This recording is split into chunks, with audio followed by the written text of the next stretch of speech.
alivyozungumza mzungumzaji wa mwanzo wa msemaji wetu brother Juma Hussein Kilghai kwamba mkutano wetu wa leo lengo kubwa ni kutafsiri, ni kuzindua hii tafsiri ya Kiswahili, kwa maana kwamba Watanzania waweze kujua kwenye kesi ambayo ni kesi kubwa, miongoni mwa kesi kubwa ambazo zimekuwepo mahakamani hivi karibuni, na imetolewa hukumu, na baada ya kutolewa hukumu kukawa kuna mjadala mzito, na sisi kama alivyosema tukaona kwamba njia nzuri zaidi ni kuwafanya watu walio wengi waweze kufahamu wao wenyewe moja kwa moja kwamba kitu gani ambacho kilichoendelea mahakamani, hukumu ikoje. Na tukafanya juhudi kubwa wakati mijadala ikiendelea kule mtaani kujadili swala hili katika sura tofauti tofauti.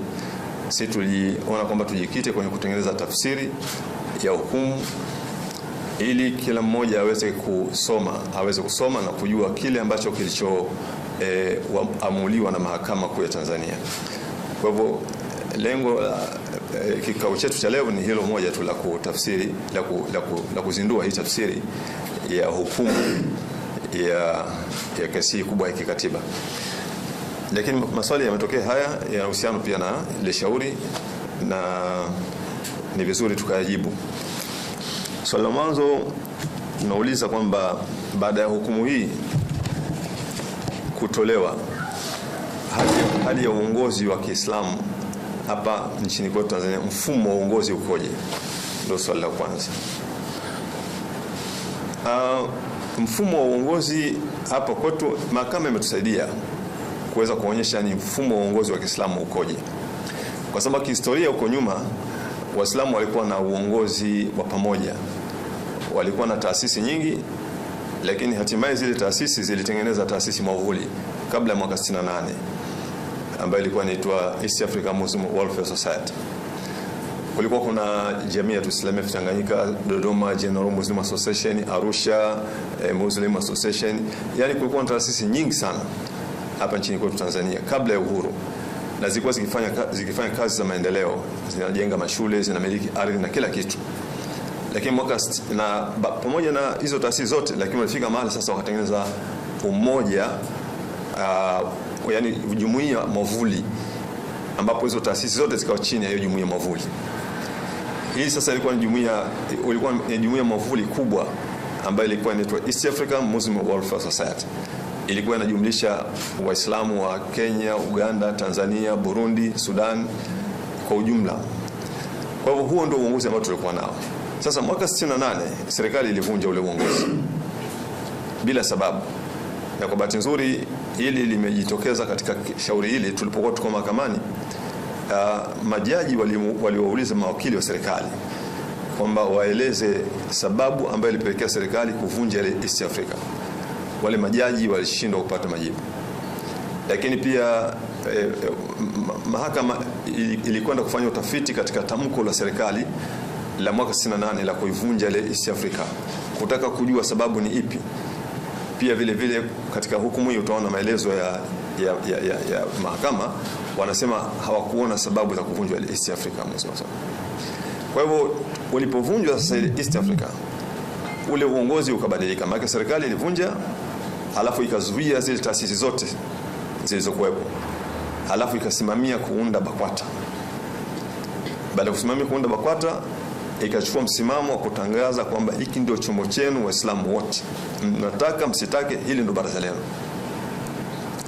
Kwa hiyo tukahamia kwenye uongozi wa namna hiyo, uongozi wa kulazimishwa kuwa chini ya chombo kimoja, kutoka kwenye uongozi ule wa taasisi huru, halafu zikaunda taasisi kubwa, na ilikuwa na kiongozi wa juu kabisa, alikuwa anaitwa Mufti Hassan bin Amiri. Tukaja kwenye uongozi wa kulazimishwa kuwa chini ya chombo kimoja. Sasa shauri tulipeleka mahakamani lilikuwa la kupinga huo mfumo tulioletewa na serikali. Kwa hiyo tukaitaka mahakama itoe uamuzi, hali yetu ikoje? Ni kweli kwamba chombo hiki ni chombo kinachowakilisha Uislamu wote kwa mujibu wa sheria? Ndio mahakama imetoa uamuzi, imesema BAKWATA kwanza haijulikani aliyeunda ni nani. Na walipataje haya maelezo, mahakama ilipataje haya maelezo ya kusema kwamba BAKWATA haijulikani imeundwa na nani? Ni kwamba mahakama iliwaomba BAKWATA walete katiba ya mwanzo ya BAKWATA, yani ya mwaka 1968. Kwa kawaida katiba ya mwanzo ndani yake ndio kuna wanatajwa wale waasisi wa kile chombo, yani waasisi wa taasisi yote ile. Ukitaka kuwajua nani walianzisha chombo hiki hapa, basi unakwenda kwenye katiba ile ya mwanzo. Mahakama iliwaomba RITA kama ndio wanahusika na katiba zote za vyama vile ambavyo vimesajiliwa kwa bodi ya wadhamini, wakaomba Wizara ya Mambo ya Ndani kama wasajili wa jumuiya zote, na wakaomba mwanasheria mkuu wa serikali, na wakaomba BAKWATA wenyewe kwamba wapeleke mahakamani katiba ya mwanzo ya BAKWATA. Hawakupeleka katiba ya mwanzo ya 68, badala yake walipeleka katiba ya mwaka 1999 ambayo ndani yake hakuna majina ya waasisi wa ile baraza. Kwa hivyo ndio maana mahakama ikafika mahali ikasema kwamba hiki chombo hakikuanzishwa na Waislamu na haijulikani imekianzisha nani. Kwa hivyo uamuzi ule uliotolewa pale unatoa maelezo kuonyesha ule mkao wetu sasa wa uongozi. Mkao wetu wa uongozi ni kwamba tuko taasisi tofauti. Yani tuna mabaraza mengi. Kuna Baraza Kuu la Jumuiya ya Taasisi za Tanzania, kuna BAKWATA, kuna Baraza la Sunna Tanzania, kuna Baraza la Misikiti, kuna Hayatul Ulama na mabaraza mengine mengi. Huo ndio mkao wetu ambao tuliona kwa sasa. Kwa nini tumekuwa kwenye mkao huu wa taasisi? Kwa sababu ule mkao wa kuwa na taasisi mwavuli ulivunjwa mwaka 1968. Kwa hivyo sasa hivi tuna mkao wa taasisi tofauti ambazo hizo taasisi ziko huru, na kila moja ina haki ya kikatiba ya kuweka uongozi kulingana na katiba yake jinsi ilivyo. Yani leo hii unaposikia kwa mfano kuna shekhe wa mkoa, kwa mfano BAKWATA wanasema wana shekhe wa mkoa, kwa mujibu wa ufafanuzi sasa unatolewa na hukumu hii, yule shekhe sio shekhe wa Waislamu wote, yule ni shekhe wa mkoa wa BAKWATA. Kuna shekhe wa wilaya, yule ni shekhe wa wilaya wa BAKWATA. Kuna shekhe wa kata, ni shekhe wa kata wa BAKWATA. Kuna mufti, yule ni mufti wa baraza la BAKWATA. Taasisi nyingine nayo ikipenda pia inaweza ikatoa uongozi wake na ikawa ni halali kwa ule uongozi. Kwa hivyo mkao wetu, swali lako kwamba mkao wetu wa uongozi ukoje, huko hivyo. Yani hatuna taasisi moja ambayo taasisi zote ziko chini yake kwa mujibu wa hukumu iliyotolewa, isipokuwa tunazo taasisi tofauti, zote zimeshasajiliwa serikalini na kwa mujibu wa katiba zao zinaweza zikaendelea kutoa huduma zile ambazo zimeorodheshwa ndani ya katiba zao, na uongozi unatambuliwa kiserikali, kisheria, ule ambao unaelezwa ndani ile katiba ya kila taasisi. Kama kuna katiba kiongozi wake ajua anaitwa amiri, anatambuliwa na serikali. Kama kuna ambaye anaitwa mufti, anatambuliwa na serikali kama kiongozi wa hiyo taasisi. Huo ndio mkao wetu wa uongozi kwa ujumla. Labda hapa niongezee tu ufafanuzi kwamba hii ina maana gani. Hii ina maana kwa sasa inatupa fursa Waislamu, kama tunahitaji kurudi kule katika ule uongozi uliovunjwa serikali, tunaweza kurudi katika ule uongozi. Kwa maana kwamba jumuiya zinaweza zikakutana za Kiislamu zote, BAKWATA, BASUTA, Baraza la Misikiti, BAMITA, kwa pamoja tunaweza tukakaa kwenye meza tukakubaliana kwamba tuunde chombo mwavuli kwa pamoja. Kikiundwa chombo kwa utaratibu huu, hiki chombo kitakuwa cha Waislamu wote kwa sababu kimeundwa kwa uwakilishi wa Waislamu wote. Hii ni fursa ambayo baada ya hukumu kutoka ambayo Waislamu wanaipata kutokana na hiyo hukumu iliyotolewa. Hiyo ndio hali ya uongozi wetu kwa ujumla kama swali lilivyokuja. Swali la pili lilikuwa linaeleza kwamba kuna shutuma kwamba tumeshinda shauri hili kutokana na fedha ambazo tulizopewa na moja ya taasisi za Kikristo ndio zimetujengea uwezo wa kuweza kushinda shauri hili. Ndio swali ambalo limeulizwa hapa na mwandishi. Ndugu zangu, la shauri hili lilikuwa liko wazi mahakamani. Mashtaka yaliyopelekwa yamefahamika wazi na pande zote walipewa fursa ya kuweza kujitetea. BAKWATA walipewa fursa, na RITA, msajili wa vyama, mwanasheria mkuu wa serikali, wote hawa walipata fursa ya kujitetea pale mahakamani. Na kwa mujibu wa shauri lilivyokwenda, hapakuwa na dalili zozote zile za rushwa kwa sababu kwa lugha inayotumika hapa kwenye swali hili tafsiri yake ni kwamba sisi tulikuwa na fedha alafu tuliohonga mawakili, tuliohonga majaji. Lakini ukilifuata ile sheria, ukifuata shauri, hakuna mahala popote ambapo unaweza kuona kwamba inawezekana kabisa hapa kukaa kuna tuhuma za rushwa kati yetu sisi na mahakama, kwa sababu jambo lilikuwa liko wazi.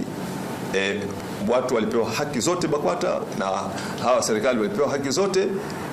Wao wenyewe walishindwa kuthibitisha ile madai yao ambayo walikuwa wanayatoa ya kuwalazimisha kwamba Waislamu wawe chini ya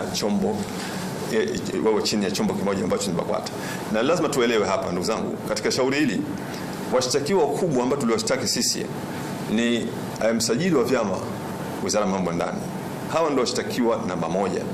Alafu na ni kabidhi mkuu wa serikali ambaye ni Rita ndio mshtakiwa namba 2, na mshtakiwa wa 3 ni mwanasheria mkuu wa serikali. Hawa BAKWATA wameshtakiwa kama watu walikuwa wanatumiwa na vyombo hivi, kwa sababu hawa Rita na msajili wao ndio wanautamka kwamba hiki ndio chombo chenu Waislamu, yani mkitaka mstake hili ndio baraza lenu. Wao ndio walikuwa wanatamka. Sasa BAKWATA walikuwa wanafaidika yani kutokana na hilo tamko. Kwa hiyo wao walikuwa wanatumiwa. Kwa hiyo sisi tumewashtaki kama watu ambao walikuwa wanatumiwa, lakini wenye jambo lao hasa la kulazimisha uongozi ni serikali. Na serikali ilipata fursa ya kuweza kuleta ushahidi juu ya ile madai yao, wameshindwa kuleta ushahidi pale. Kwa hivyo hapakuwa na dalili zozote zile za rushwa kwamba labda sisi tulikuwa tunahitaji tuwezeshwe tuwe na fedha alafu tuionge mahakama ili mahakama iweze kutoa hukumu ya kutufeva kwetu. Kesi ilikuwa iko open na ni shauri ambalo kila mmoja alipata haki, wala hakuna dalili zozote zile za kulaumiwa. Lakini pia kama kulikuwa kuna tatizo hilo la dalili za rushwa, lingeweza kuripotiwa pia wakati ule shauri linaendelea. Kwa hivyo hayo ni maelezo nafikiri ya kawaida tu ya mtaani ambayo hayana msingi wote ule.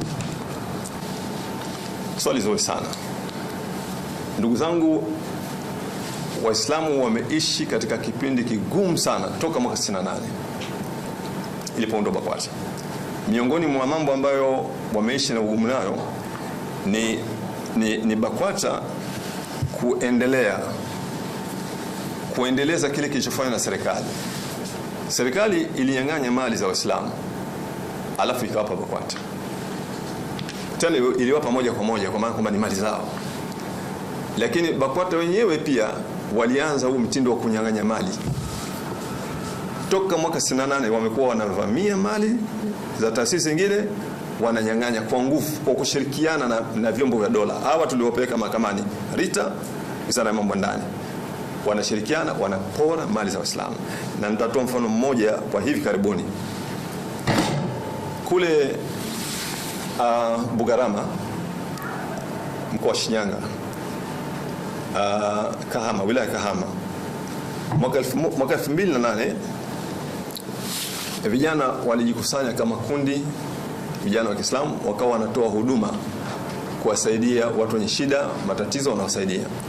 Wakakuwa wale vijana, fikra yao ilipanuka zaidi, wakaona kwa nini tusianzishe shule?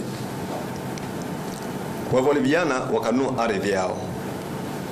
Mimi nimepitia nyaraka zao zote. Wakanunua ardhi yao shilingi 4,200,000. Alafu wakaongeza ardhi nyingine shilingi 3,000,000 kwa wenye ardhi kabisa. Alafu ile ardhi wakaisajili katika mamlaka zote zile za serikali, ngazi ya kata, kijiji, wilaya, mkoa, yani zile mamlaka zote zile za ardhi wakapata usajili wa zile ardhi yao. Halafu wakakubaliana na mkandarasi ajenge shule. Mkandarasi kajenga shule ya awali na shule ya msingi.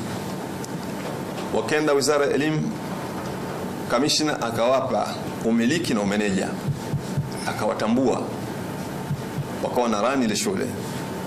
Wakaenda Rita, wakasajili bodi ya wadhamini Rita kwa barua ya Baraza Kuu la Jumuiya ya Taasisi za Tanzania ambayo ndio iliwatambulisha, na barua mkuu wa wilaya. Ikawa ni chombo kamili kilichokamilika pale. Mwaka 2025 wakapata taarifa kwamba taasisi yenu imefutwa. Wakawa wanafuatilia. Wale walikuwa wanaitwa kamati ya maendeleo ya Waislamu Bugarama, registered trustee of kamati ya maendeleo Bugarama, wamesajiliwa kihalali. Wakapata taarifa kwamba taasisi yao imefutwa, wakafuatilizia. Walipokuwa wanafuatilizia, ghafla wakapata nakala ya barua inatoka RITA. Hiyo nakala ni barua ambayo inatoka RITA inakwenda kwa katibu mkuu wa BAKWATA. Hiyo barua maudhui yake inasema hivi: rejea barua yako kumbukumbu namba fulani. Yani RITA wanamwambia katibu mkuu wa BAKWATA, rejea barua yako kumbukumbu namba kadhaa ambayo ilituomba tuifute bodi ya kamati ya maendeleo ya Uislamu Bugarama. Anasema ombi lako tumelifanyia kazi, tumeifuta kamati ya maendeleo ya Uislamu Bugarama, tulifuta na tumeweka tangazo katika gazeti la serikali namba kadha kadha kadha. Kwa hivyo kuanzia sasa tunakupa taarifa kwamba shule hiyo sasa hivi tumeiweka chini ya bodi ya wadhamini ya Baraza Kuu la Uislamu Tanzania BAKWATA. Kuanzia sasa hivi fanya kazi ya kuhakikisha kwamba unapata vibali vya umiliki vya hiyo shule na uendeshaji mara moja uanze kufanya kazi. Na wakasimamiwa na serikali, wakaenda wakawatoa ile kamati ya maendeleo Bugarama. Hivi tunavyozungumza leo hii shule iko mikononi mwa BAKWATA. Yani hiyo ni shule ambayo ni tukio ambalo ni la mwaka 2025. Bahati nzuri hii kesi imekwenda mahakamani sasa hivi. Lakini tukio hai. Hawa kamati ya maendeleo wametafuta ardhi wenyewe, wamejenga shule wenyewe, wamekwenda kusajili bodi ya bodi ya udhamini. Halafu wanafutwa na wananyang'anywa shule. Na yule kabidhi wasi haelezi kafuta ile bodi kwa kifungu gani cha sheria.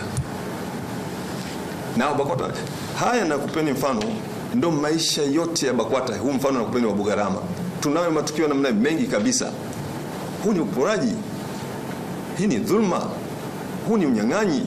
Hawa ni watu wanatakiwa kuenziwa. Watu wanajikusanya mahali pamoja, wameanzisha huduma ya elimu, wanaporwa shule yao. Kwa hivyo nimejaribu kujibu swali kwamba ni mambo gani hasa mazito yanapelekea mpaka msikubali BAKWATA. Mfano ni hii nakupa mfano Bugarama, lakini nenda Jabal Hira Morogoro, kuna tatizo kama hilo la BAKWATA kuvamia mali Jabal Hira, shule Jabal Hira Morogoro. Ukienda Dodoma kuna tatizo kama hilo. BAKWATA ndo taasisi pekee hapa nchini kwetu Tanzania yenye migogoro mingi na taasisi zingine iliyoko mahakamani, ndio inaongoza. Na karibuni yote ni ya uvamizi, dhulma, uvamizi, fujari na kadhalika. Ndivyo ilivyo. Kwa hivyo haina taswira ya ambayo inaweza kufanya watu waone kwamba kuna umuhimu wa hawa watu. Yani ni watu ambao wanaleta tafrani kila siku katika jamii ya Kiislamu. Tatizo kubwa sana. Laiti kama wangelikuwa ni kama chombo kingine, hakuna tatizo. Yani kwa mfano wao wangekuwa wamekwenda wakati wa mwaka 68, wangeenda kusajili chombo chao, baada ya pale wakaanza miradi yao wenyewe, hakuna tatizo. Lakini tatizo ni hilo la kuingilia mambo ya taasisi zingine. Kwa kifupi sana niseme kwamba nimejibu maswali yako yote matano kama ilivyokuja, na wenzangu waliongezea. Labda kama kuna kipengele ambacho msemaji wetu mkuu hapa kama kuna kipengele nataka kukiongeza sawa, lakini nafikiri tutakuwa tumekidhi ya maswali kama jinsi ambavyo yalitoka. Lakini kubwa zaidi tunaomba turudi kwamba leo ni kwa siku ya uzinduzi wa hii tafsiri yetu ya hukumu ya Kiswahili. Mimi ombi langu ni kwamba Watanzania tujitahidi sana, kila mmoja ajitahidi kwamba unapata nakala ya hii hukumu. Imetafsiriwa kwa Kiswahili, ni hukumu kubwa, nzito, nzuri, iko wazi. Hayo majadiliano yanaendelea kwa barabarani, watu wanajadili, wanasema mambo chungu mzima, wanasema hivi. Hayo achaneni nayo. Nyinyi chukueni hukumu hii, someni, mtaona jambo hili lilivyokuwa liko wazi, na itatusaidia sana katika uelewa wa hali ya uongozi wetu wa Waislamu hapa nchini kwetu Tanzania. Kabla hujamaliza, labda hii nakala inapatikana wapi, kama inahuku inakuwaje? Sawa, swali zuri. Hii nakala itapatikana katika maduka yote ya vitabu, lakini kwenye mikusanyiko mikubwa. Kwa mfano kwa Waislamu kesho Ijumaa katika misikiti itapatikana, lakini kwenye maduka mengi ya vitabu itapatikana, na baada ya muda si mrefu pia tutaiweka kwenye mtandao. Kwa hiyo watu pia wanaweza kupata kuisoma moja kwa moja kwenye mtandao. Lakini katika kipindi hiki pamoja kwenye mtandao, mimi na ushauri wangu watu wajitahidi sana kupata nakala hii kitabu halisi. Ni jambo ambalo kubwa sana. Nitumie fursa hii ndugu zangu kuwashukuru. Nirudishe kwa msemaji wetu, kama kufunga basi atufungie jambo letu. Nashukuru sana kwa